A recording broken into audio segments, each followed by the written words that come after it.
Hello and thanks for joining us tonight. More than 4,000 veterans must wait and worry about possible infections. We told you last night the Carl Vinson VA Medical Center in Dublin says those vets may have been exposed to possibly unclean medical equipment. Ramey Cohen spoke with a vet who received a call about this issue.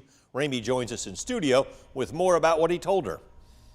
Yes, Frank, I spoke to Patrick Cunningham, who lives right here in Macon. He told me even though they caught this particular issue, he's worried about how many other things they did not catch.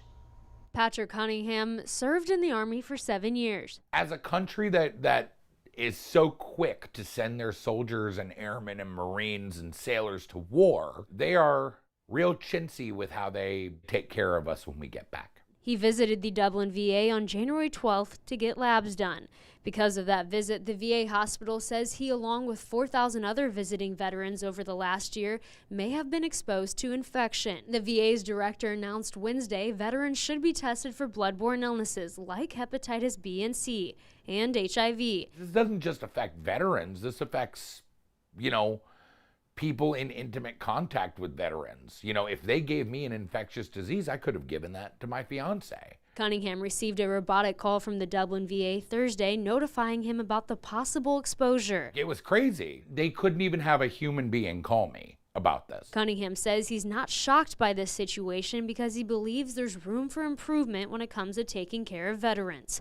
Last year, he went to an outside doctor to have parts of his colon removed, but he says that process took more than 6 months for the VA to agree to. As opposed to going to see their doctor, and boy, I'm glad I did, because who knows how that surgery would have gone, because it was major surgery. He says another issue he deals with is access. Cunningham lives in Macon and must drive to Dublin for services the Macon office can't do.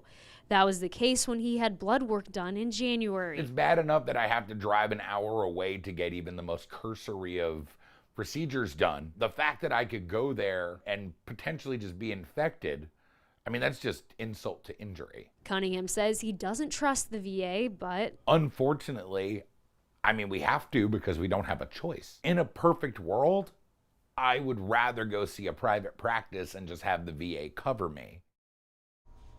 Cunningham says the VA needs to step up their game, and he would really like to see the VA better communicate with veterans. Frank, back to you. All right, thank you, Ramey. If you are a veteran who's impacted by this issue and have more questions, you can call the Carl Vinson Medical Center at 478-274-5400.